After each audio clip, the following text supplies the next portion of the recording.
Desde el Neolítico hubo pastores y agricultores en las llanuras de Girona, próximas al mar. Sus descendientes fueron los primeros españoles que vieron volar sobre las olas una vela triangular, la vela latina de los comerciantes fenicios. Si los mares han sido siempre caminos de la civilización y rutas de todas las culturas, este, del Mediterráneo, ha sido posiblemente el más navegado por comerciantes, poetas y guerreros. Costeaban este litoral escabroso y abrupto, calas rocosas abrigadas en montes de pinos, escolados por la tramuntana, el frío viento del norte, aguas peligrosas por sus escollos y arrecifes.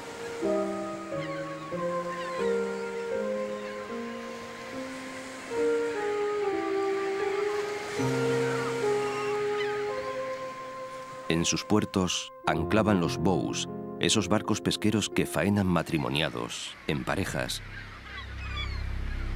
La leyenda de esta costa, la montaña que penetra las aguas, es por sencilla hermosa. Cuentan que un pastor descendió un día hasta la orilla del mar y que para verlo, curiosa, surgió de él una bellísima sirena. Quedaron prendados el uno del otro. De ese amor nació la costa gerundense.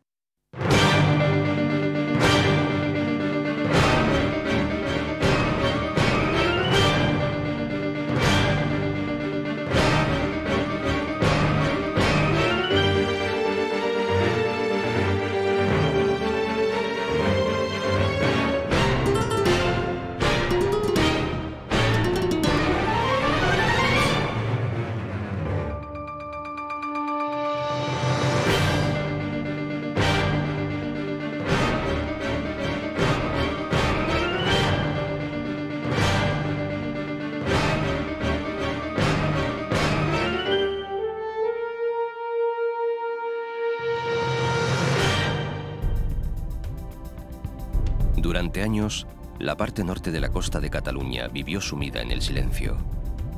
Pero en el primer tercio del pasado siglo, la descubrieron los ingleses, que buscaban lugares tranquilos en el Mediterráneo. Comenzaron a surgir entonces elegantes villas que coronaban las altas rocas y se volcaban sobre el mar.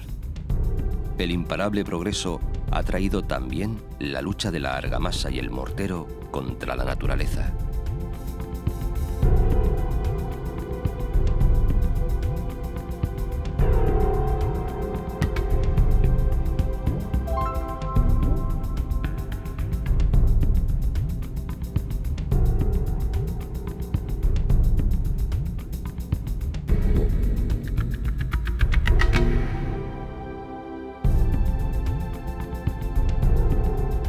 Portbou, puerto de Bous, marca la frontera con Francia. Es el primer puerto español. Caminante no hay camino, sino estelas en la mar. Así pensaba Antonio Machado, que no imaginaba que un día triste de 1939, a causa de una guerra entre hermanos, tendría que abandonar su país por este pueblo fronterizo. Portbou fue para siempre, pues moriría poco después en el pueblo francés de Collioure. Lleno de vida, como todos los lugares medianeros, Portbou es una tela de araña, un entretejido de raíles que confluyen en su estación ferroviaria, obra del ingeniero francés Eiffel.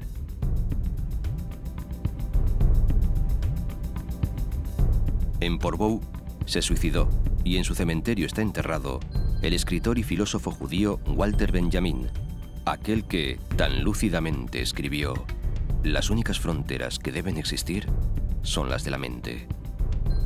En 1940 pasó a España por esta frontera, pero al saber que las autoridades españolas iban a entregarlo a la Gestapo alemana, eligió transponer la frontera definitiva, esa en la que no hay aduaneros preguntando si tiene uno algo que declarar.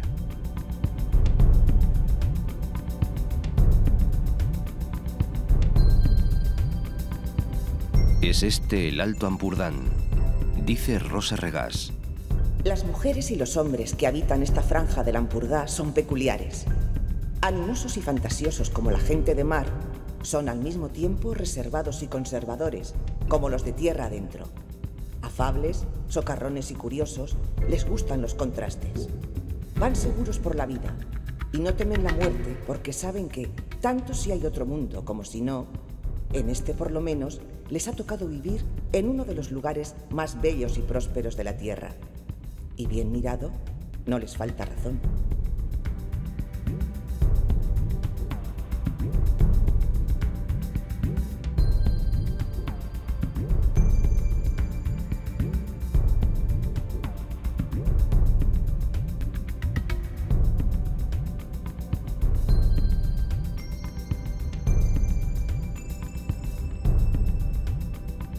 El Port de la Selva es un pequeño puerto de pescadores, poco más que un puñado de casas blancas apiñadas en una mínima bahía. Todo indica que, hastiados y temerosos de la piratería, los pescadores se internaron en el interior de la costa, buscando el refugio de un lugar situado en el centro de un tupido bosque, que, conocido como la selva, llegaba con toda su grandeza arbórea hasta la orilla del mar.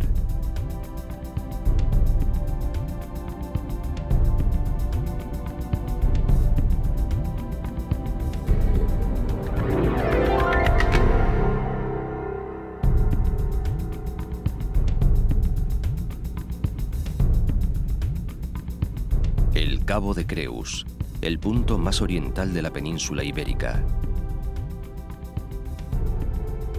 Su faro fue mandado reconstruir por Isabel II en el año 1853, sobre los cimientos de una antigua torre de vigía que mantenía una pequeña dotación destinada a proteger a los pescadores y evitar que los corsarios llegasen hasta Cadaqués.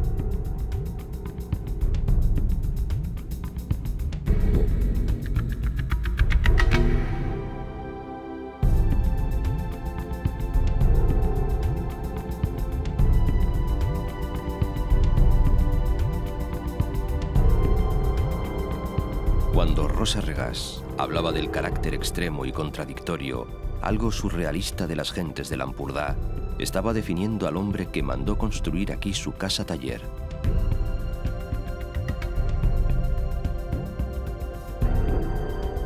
Salvador Dalí, que amaba esta tierra, llegó a decir que Portgigat era el lugar más bonito del mundo.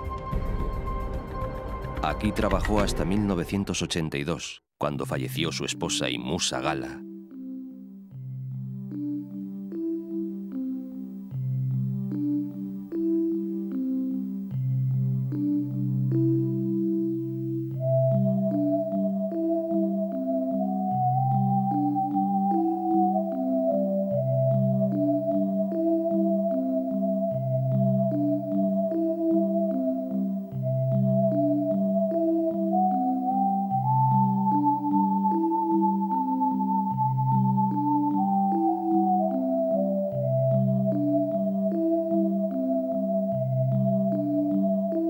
Al otro lado del Cabo de Creus, la Bahía de Rosas, donde resalta blanco, con los puntos de color de sus ventanas, Cadaqués.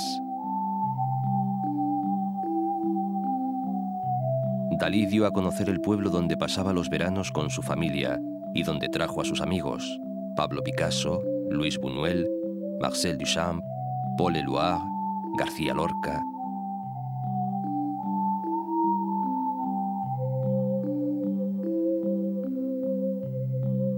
Cadaqués fue siempre un hermoso pueblo. Hoy es un símbolo en el mundo.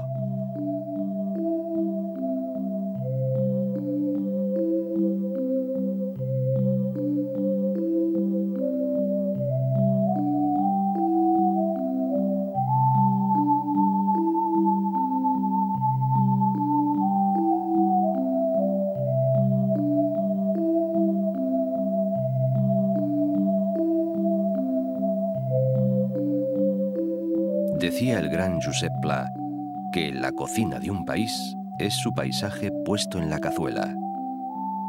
Hoy, uno de nuestros grandes cocineros, Ferran Adrià, chef con grado de general de 3 estrellas Michelin, forjado por los vientos de Tramuntana, sueña en su refugio de Cala Montjuïc monumentos gastronómicos que hace realidad con su arte, para felicidad de agradecidos paladares.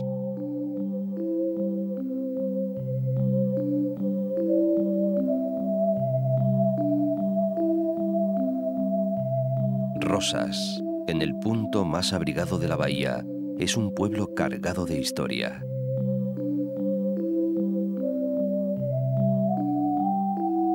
Las excavaciones han descubierto la roda griega. Sobre ella se construyó la Rosas romana y más tarde las Rosas de la cristiandad.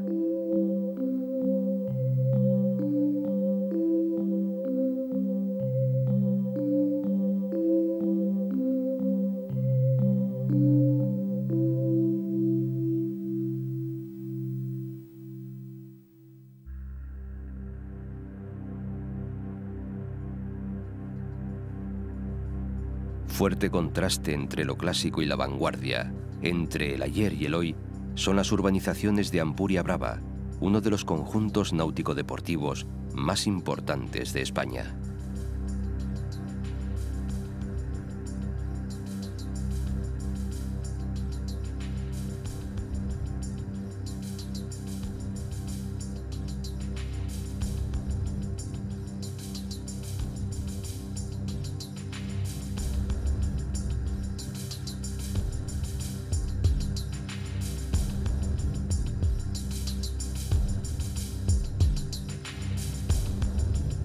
Las marismas, aiguamolls de l'Empordán, ocupaban antiguamente toda la llanura de la bahía de Rosas.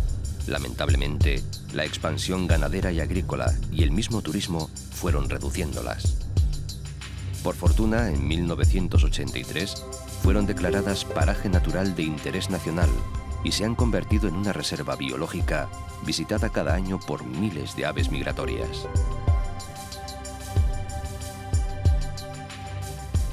Muy cerca se encuentran el núcleo medieval de San Martín de Ampurias. Las piedras medievales del castillo guardan los secretos de sus condes.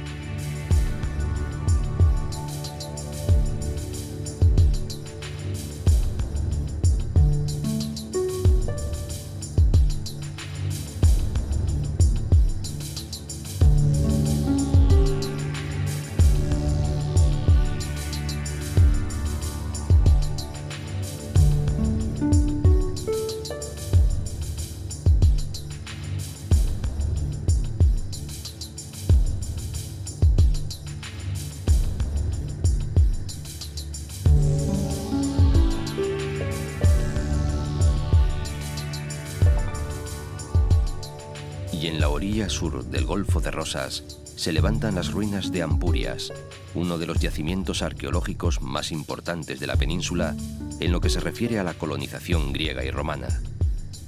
Al pasar ante estas piedras, no puede uno menos que sentirse emocionado al pensar lo que han visto. No es ni mucho menos el paisaje que recibió a aquellos primeros marineros griegos que llegaban de Masalia, la actual Marsella. El Golfo de Rosas era entonces una sucesión de islas y lagunas. La Emporión romana creció con murallas ciclópeas, templos hermosos, plazas amplias, cisternas, construcciones que todavía hoy se recorren con asombro.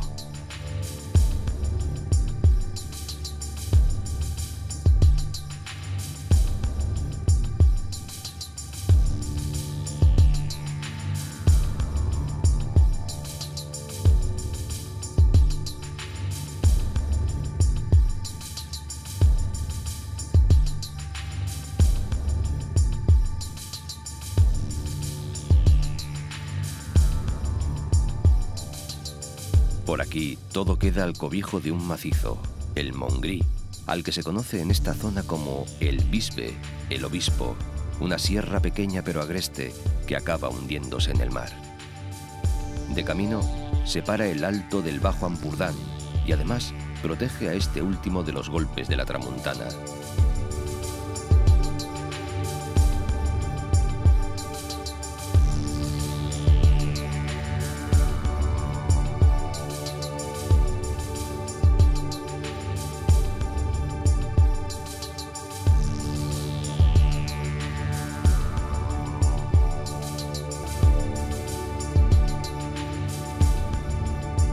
En este mar se pesca mucho, casi de todo, pero especialmente las anchoas, que luego, con las mismas técnicas de los cartagineses, se siguen salando y preparando en el pueblo marinero de La Escala, para constituir una obra de arte gastronómica.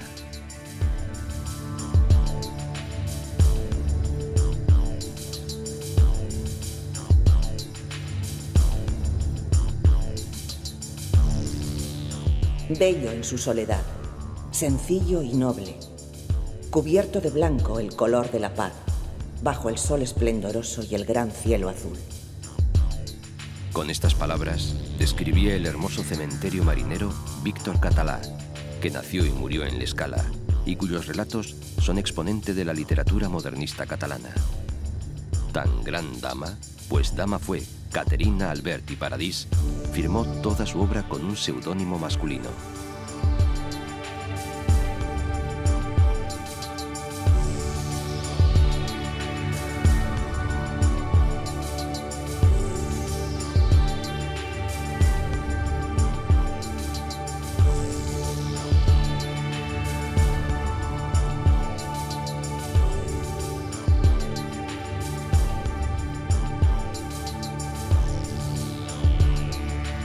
En la Gran Meda se pueden distinguir los restos del faro, el último de los mandados construir por Isabel II, impulsora del Plan de Luces de la Costa.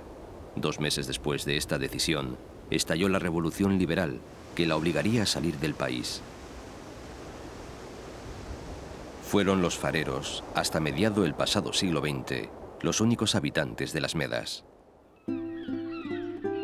Las distintas profundidades de su fondo y su diversa composición explican la variedad de ambientes y especies y su gran productividad.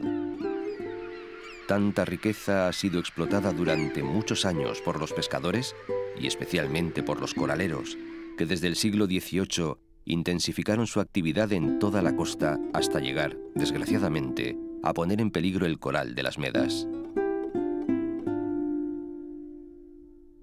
En la Edad Media, se convirtieron en refugio de piratas que amenazaban no solo las masías y pueblos costeros, sino también el comercio marítimo, especialmente el barcelonés. Hoy, la desaparición casi permanente del hombre de las Medas ha permitido que estos pequeños territorios hayan vuelto a ser conquistados por las aves.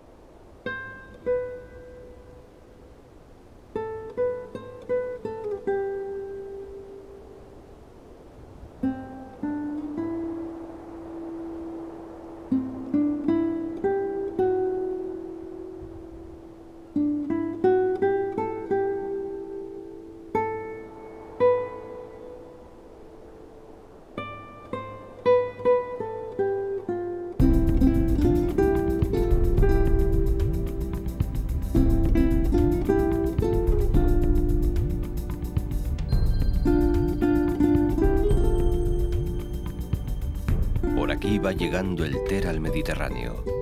El río allana el terreno, creando una curiosa mezcla de agua dulce y salada.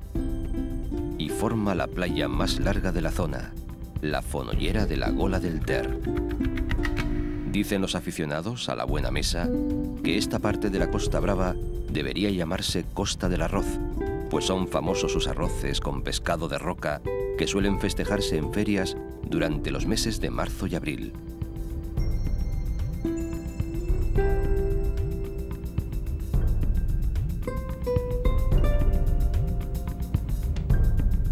Las murallas de Pals recuerdan al poderoso barón de Cruïlles, que obligaba a sus vasallos a pagar hasta un 15% de la pesca y de las cosechas. No están lejanas al Cap de Bagur.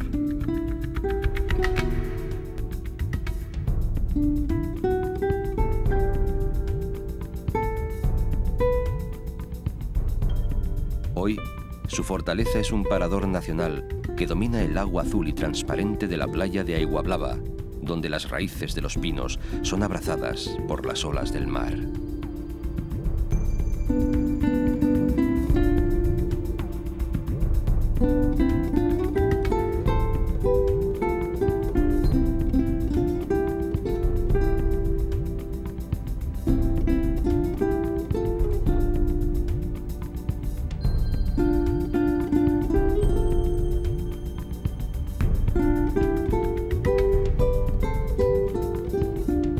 Calella de Palafrugell Situado entre acantilados abruptos, cubiertos de pinos, es un pueblo que ha sabido conservar en sus estrechas callejuelas de casas pintadas de blanco y en su puerto todo el encanto de una villa marinera. Aquí nació Josep Pla, el escritor que mejor supo retratar a sus paisanos y que tanto amó a esta su tierra de l'Empordà. He nascut en un poblet petit. Els horitzons de la meva vida han estat curtíssims. Aquestes circumstàncies m'han fet especialment sensible a la fulguració de la lletra impresa.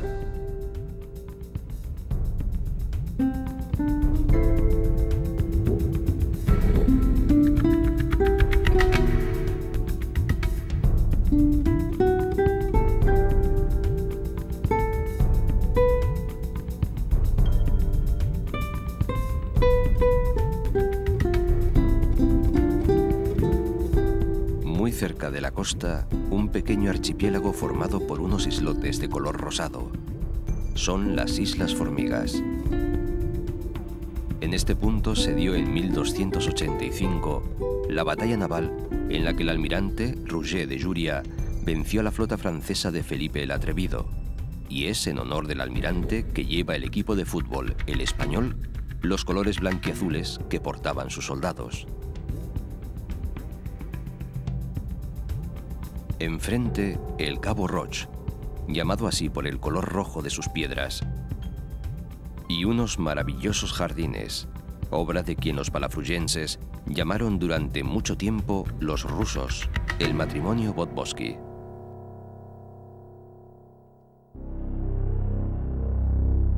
Seguramente, de la diversidad de esta costa, nació la leyenda según la cual, cuando Dios hizo al mundo, le sobraron una serie de elementos distintos y, no sabiendo qué hacer con ellos, formó con sus manos una bola que arrojó junto al mar, el Cabo Gros.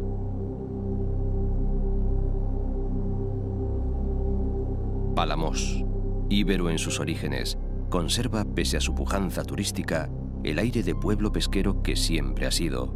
Aquí, el producto estrella del mar es la gamba.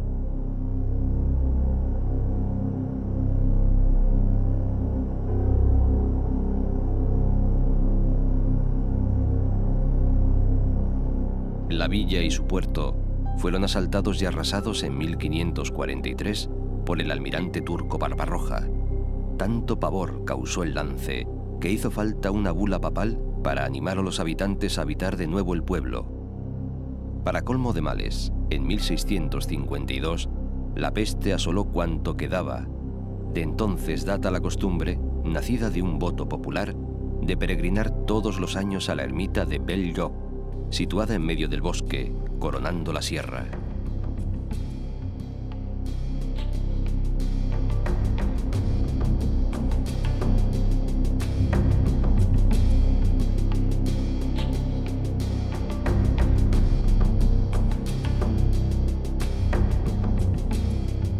La Torre Valentina, cilíndrica, compacta y coronada de almenas, es el símbolo de Calonja. Cumplía, como en todos estos pueblos del litoral, su misión de vigía y alerta ante los peligros que llegaban del mar.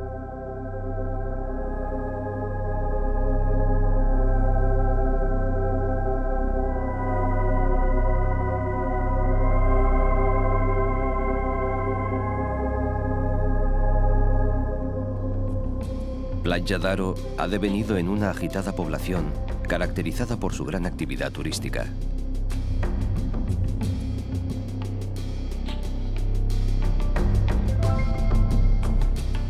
Y las playas se alargan hasta Sagaró, que nació en 1924 con la residencia de Josep Benessa, un empresario catalán. Coronando la urbanización, el Hostal de la Gavina, que fue durante años alojamiento obligado de las grandes estrellas del cine norteamericano, como Chaplin, Humphrey Bogart, Ava Gardner, Sinatra. Fue en Sant Feliu de Guíxols donde se le dio nombre a la costa. Desde esta ermita, que corona la población, se tiene una visión de toda la Costa Brava. El periodista Ferran Agulló dejó constancia escrita de esta visión en su columna diaria de La Veu de Catalunya, el 12 de septiembre de 1908, dándole el nombre de la Nostra Costa Brava a esta parte del litoral catalán, que hasta ese momento se había llamado siempre Costa de Levante de Barcelona, naturalmente. Oh, la nostra Costa Brava, sense parella al món. És brava i rienta, fantàstica i dolça, treballada pels temporals a cops donades com un alt relleu i brodada pels besos de la bonança com una exquisidesa de monja pacient per qui les hores, els dies i els anys no tenen valor de temps.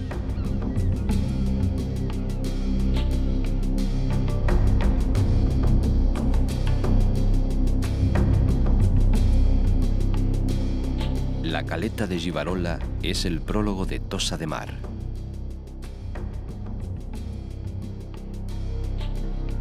Postal de la Edad Media en el siglo XXI, diríamos, al ver sus sorprendentes murallas y sus poderosas torres de defensa. Hasta el siglo XIX, alguna de ellas hizo las funciones de faro.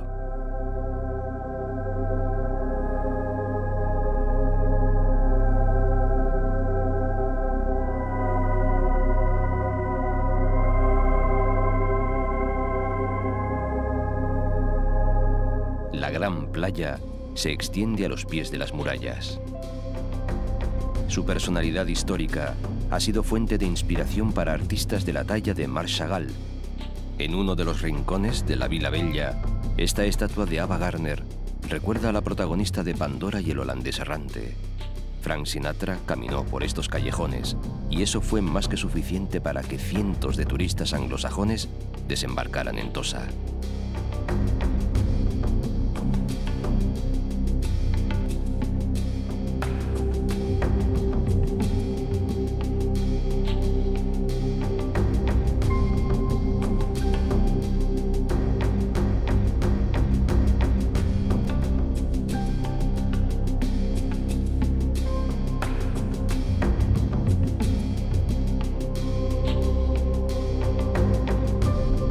Lloret se asoma al mar en un tramo mágico de 7 kilómetros de costa. Al final de la playa de esa caleta siempre es posible darse un chapuzón bajo la silueta del castillo, que fue el capricho de un industrial allá por los años 40. Lloret es una ciudad con gran oferta turística, en la que las palmeras enmarcan edificios de todos los estilos, incluso modernistas. La dona marinera o Venus de Lloret saluda al mar.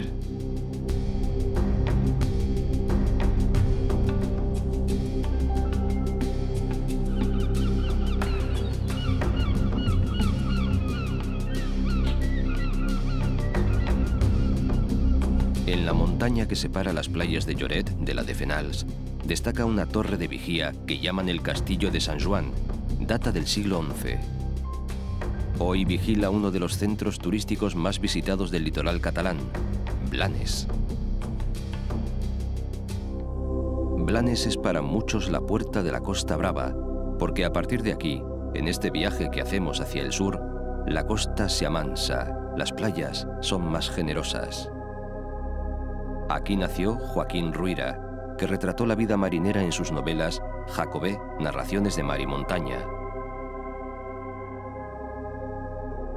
Notables son sus jardines botánicos, el de Mari Murtra, que comenzó a crear hacia 1920 Carlos Faust, un alemán que había hecho fortuna en España.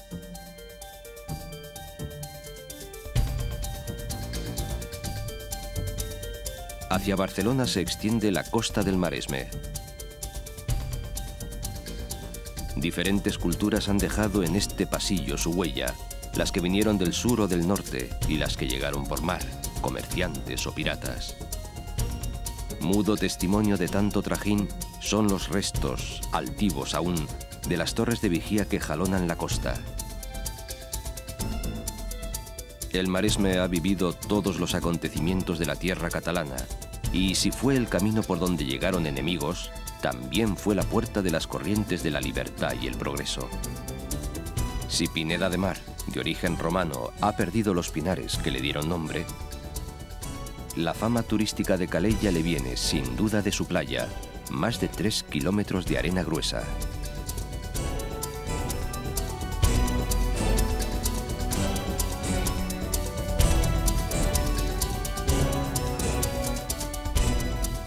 Su faro, que vigila la seguridad de los barcos que se dirigen a Palamós y Mataró, fue en 1916 el primer faro electrificado de España.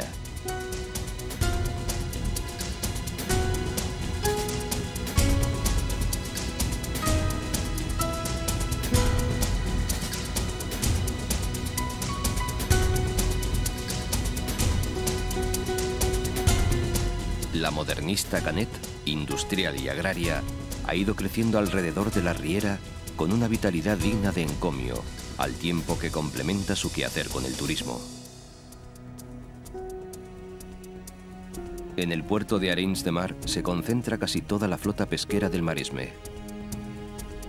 Arenys fue el lugar predilecto del gran poeta Salvador Espriu, muerto en 1985. Sus restos reposan en este cementerio. Quina petita pàtria encercla el cementiri. Aquesta mar, cinera, turons de pins i vinya, pols de rials. No estimo res més, excepte l'ombra viatgera d'un núvol. El lent record dels dies que són passats per sempre. Mataró es la capital del Maresme. En 1848 estrenó la primera línea de ferrocarril de España. Mucho después, también estrenaría la primera autopista, reduciendo en ambos casos su distancia con la ciudad condal. Fue y es sede de industria textil, y su puerto deportivo es el mayor del Maresme.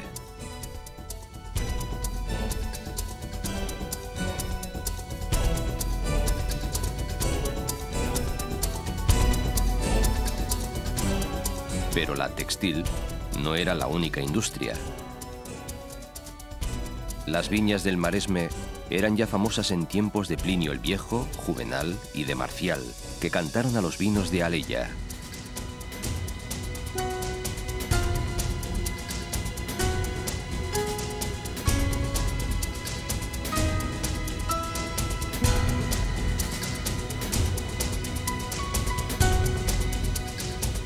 En Roma se han encontrado las ánforas layetanas en las que se transportaba el caldo excelente de estas tierras.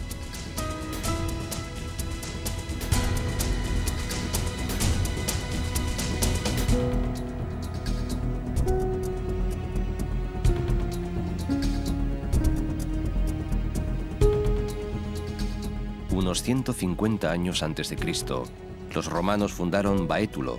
50 años después, lo que hoy es Badalona era ya una ciudad importante, con 15.000 habitantes y una gran prosperidad derivada de la exportación del vino.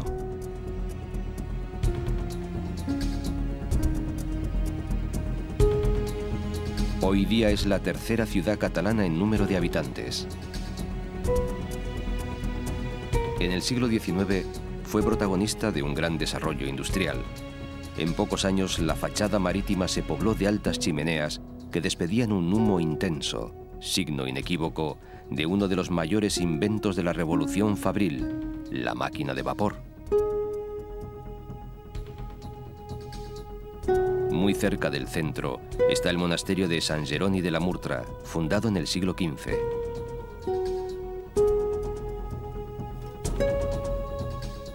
Durante el reinado de los reyes católicos, fue el escenario de una de las célebres entrevistas entre los reyes y Cristóbal Colón.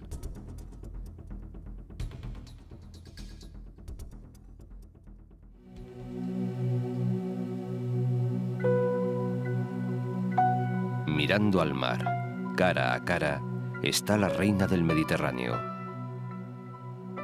Desde la desembocadura del Besós hasta Montjuïc, culmina el paisaje de una franja marítima, única en el mundo, que ha abocado Barcelona al mar, sobre todo en los últimos tiempos, recreando una nueva línea de costa. Barcelona es mucha ciudad, mucha historia, mucho sentimiento para contarla por encima, que ella se merece un capítulo especial.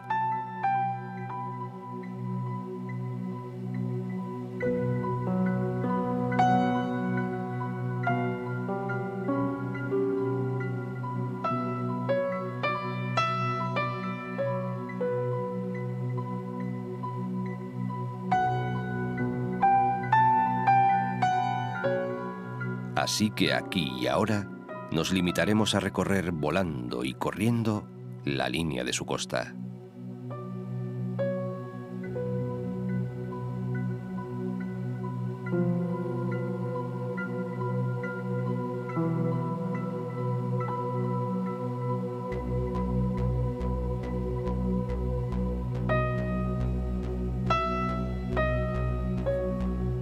El Poble Nou, el barrio más occidental de la ciudad, lleva este nombre desde hace tiempo, exactamente desde 1238. Un tranvía lo unió a Barcelona en 1884 y desde entonces fue parte entrañable de la ciudad. En lo que entonces era una vasta zona de campos y huertas, se edificó en el siglo X el monasterio benedictino de Sant Pau del Camp, que tiempo después daría nombre al barrio.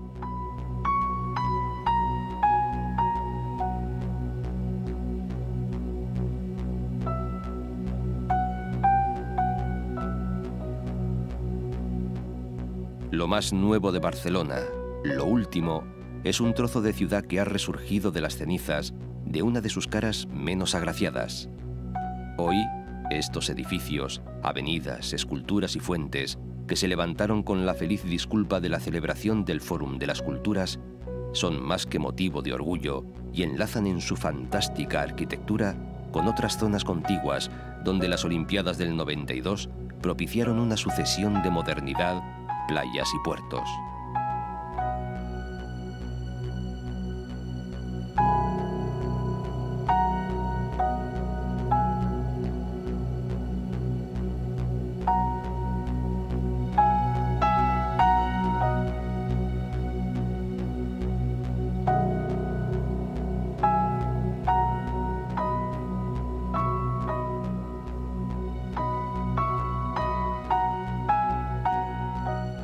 El Parque de la Ciutadela, el primero que tuvo la ciudad, está situado donde estuvo la fortaleza militar que construyó Felipe V. En los últimos tiempos, el Port Vell, el puerto viejo de Barcelona, ha experimentado una transformación radical. Los muelles tienen un nuevo aspecto y los espacios lúdicos y las zonas comerciales ilustran este regreso de la ciudad al mar. Montjuïc fue desde la Edad Media zona de vigilancia y punto de referencia para las naves que surcaban las aguas frente a Barcelona.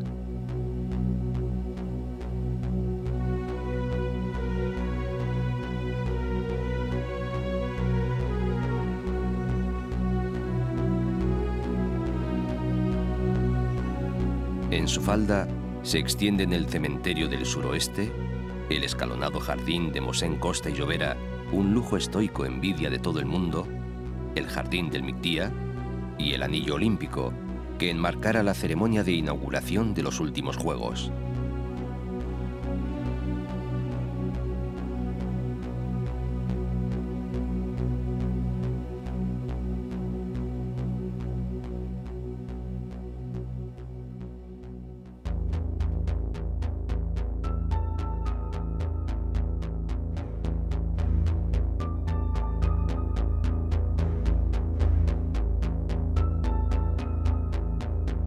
Castelldefels es el centro turístico del Baix Llobregat por muchas razones, pero quizás la más importante sea por sus playas de fina arena y escasa profundidad.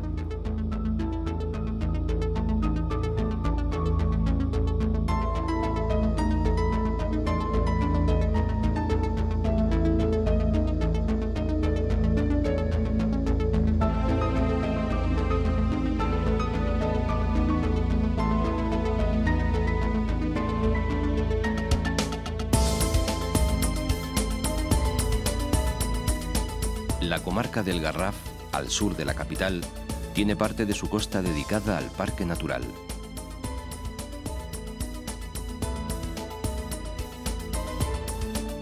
Es una zona angosta y abrupta donde las aguas han excavado muchas veces un curso subterráneo. Situado en un peñasco mirando al mar, Sitges goza de un emplazamiento singular. Como todas estas tierras, ha visto pasar los ejércitos de Aníbal en su camino hacia Roma. Ha sido castro romano, y son muchos los que piensan que aquí estaba la mítica Subur de Plinio y Estrabón. Fue luego castillo árabe y fortaleza cristiana. Y alrededor del castillo y su muralla fue creciendo un pueblo de pescadores. Punto de partida del comercio hacia América, fueron tantos los emigrantes que salieron de aquí que un periódico llegó a afirmar que Cuba era una extensión del término municipal del pueblo. Pero muchos de los que se fueron regresaron triunfalmente para invertir sus ahorros en la construcción de elegantes mansiones que hoy son su patrimonio.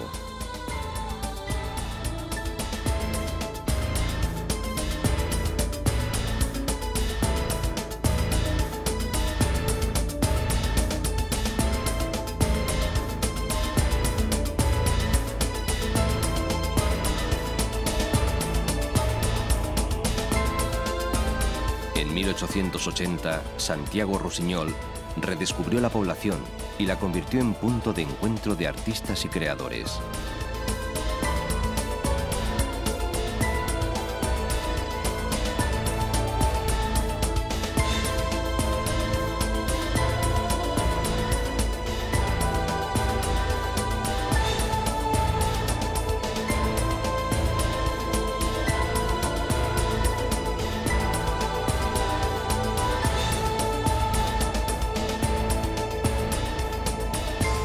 En Vilanova y la Geltrú recala una de las flotas pesqueras más importantes de Cataluña, lo que no es óbice para tener un excelente puerto deportivo.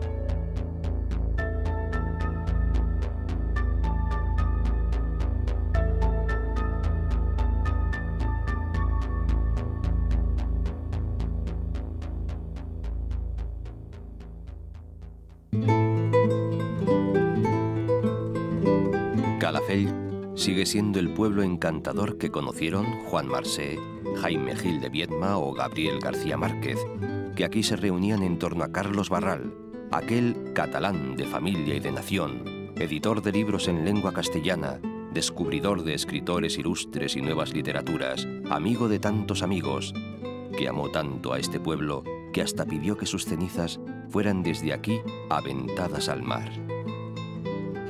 Era habitual verle avanzar despacio por el acerón de la playa de Calafell, camino del pueblo, buscando la compañía de los pescadores o la soledad de su capitán Argüello. Porque entendía de nudos y de velas, y del modo de armar los aparejos. Me llevaban con ellos muchas veces. Me regalaban el quehacer de un hombre. Dicen que el único que sigue fiel a lo que entonces era un pueblito de pescadores es Juan Marsé. Allí empezaba su novela La muchacha de las bragas de oro.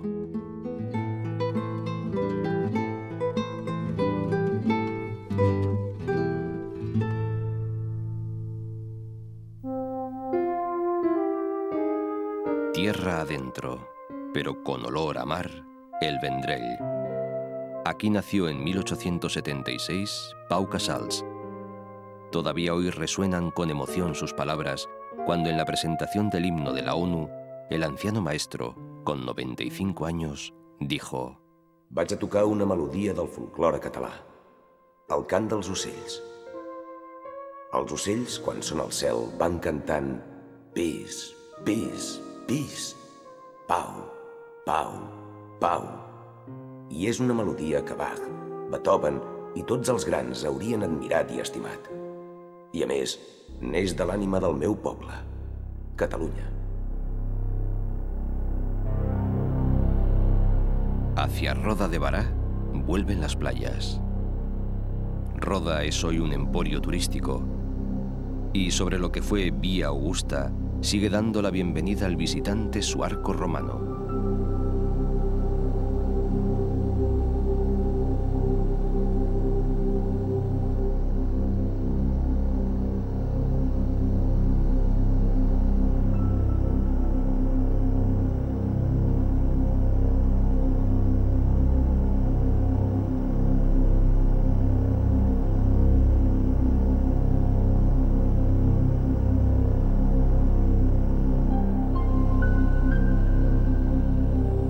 A Torredembarra se la conoce popularmente como La Torre y es el centro comercial de esta costa. Su importancia viene de la época medieval, cuando el conde Ramón Berenguer I el Viejo dona la población a unos caballeros a cambio de que construyesen una torre de piedra y cal y una fortaleza en la parte baja. La torre primitiva se llamó Clará y más tarde Torre de Embarra.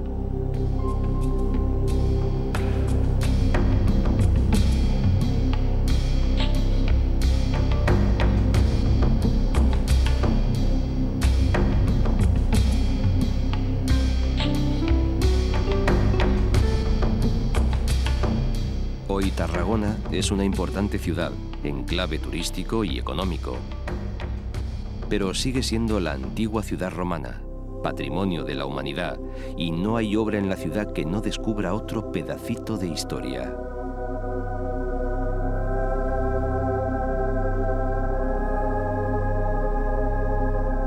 En el 218 a.C. de nuestra era, Publio Neo Escipión y su hermano Cornelio fundaron Tarraco y la hicieron capital de la Hispania Citerior. Aquí estuvo en el 27 a.C. el emperador Octavio para dirigir la guerra contra los cántabros. Símbolo de esa época es el anfiteatro, donde el rumor de las olas compitió con los gritos de los excitados espectadores que veían las luchas de gladiadores y fieras.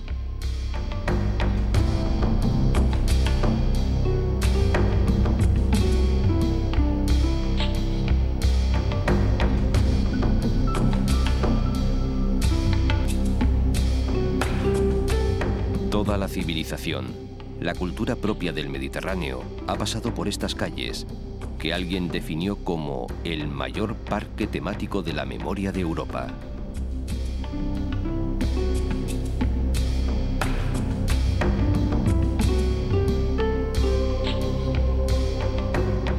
Dice la tradición que fue en Tarragona, donde San Pablo y Santa Teda fundaron la primera iglesia cristiana de la península.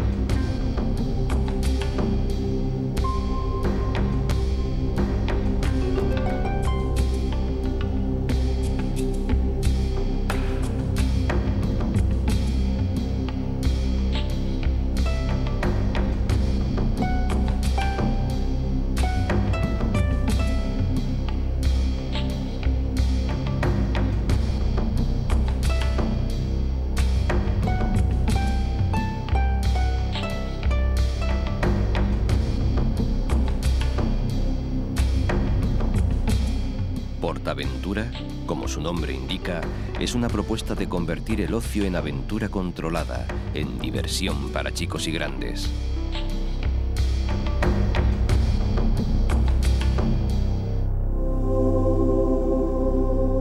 Por aquí, el apacible Mediterráneo comienza a encresparse, acariciando más violentamente las costas arenosas, tintadas de amarillo oro por el sol, desde que sale hasta que se pone. Aquí, donde ocio, industria y cultura forman un interesante cóctel, nace la Costa Dorada. Salou pasa de tener apenas 10.000 habitantes en invierno a más de 200.000 durante el verano.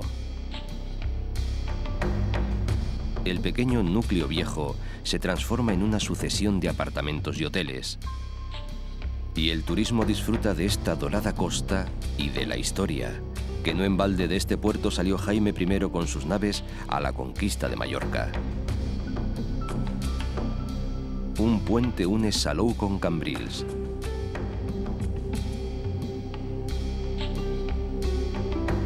El faro de su puerto, que se encendió por primera vez en 1858, asegura la navegación por todo el Golfo de San Jorge.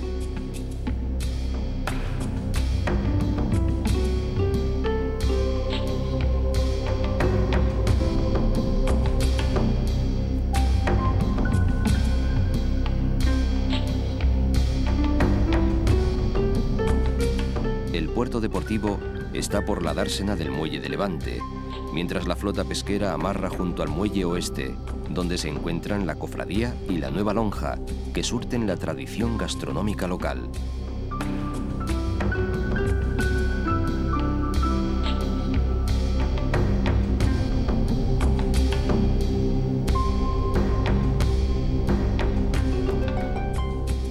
Hacia el sur, la tibieza del clima, la limpieza azul del cielo, las laderas exuberantes de viñas y algarrobos, cortadas aquí y allá por los animados colores de las urbanizaciones diversas, de los pueblos blancos y recoletos.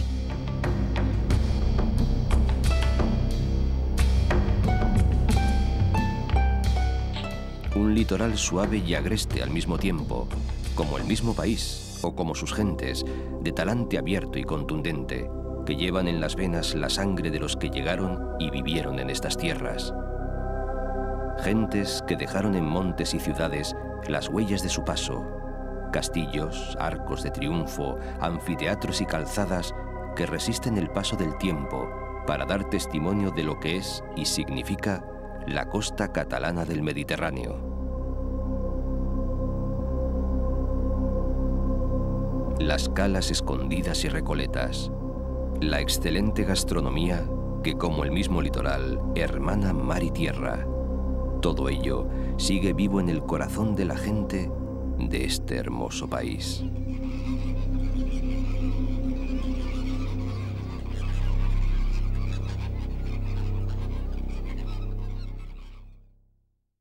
Yo voy soñando caminos de la tarde